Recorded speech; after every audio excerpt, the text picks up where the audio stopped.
Assalamualaikum warahmatullahi wabarakatuh. Hai teman-teman semua, perkenalkan nama saya Dayanti Putrania dari Universitas Muhammadiyah Bengkulu dengan NIM 287203032.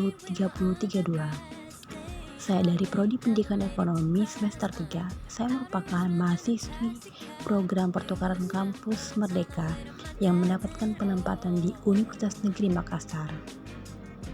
Video ini dibuat untuk membahas mata kuliah Strategi Media Pembelajaran Ekonomi tentang Potensi Ekonomi. Saat ini saya sedang berada di Pasar Pabayeng-Bayeng, salah satu pasar tradisional di Kota Makassar. Pasar ini menjual segala macam kebutuhan masyarakat, seperti sayuran, makanan, pakaian, serta kebutuhan rumah tangga lainnya.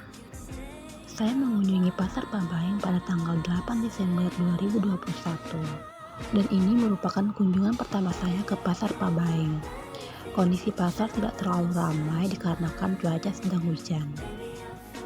Seperti pasar tradisional di daerah lainnya, kegiatan ekonomi jual beli di Pasar Pabayeng masih dilakukan secara tawar-menawar antara penjual dan pembeli. Sedangkan untuk proses pembayarannya sendiri dilakukan secara tunai. Saya akan mengajak teman-teman semua untuk berkeliling melihat-lihat Pasar Pabayeng. So, tonton terus sampai habis ya.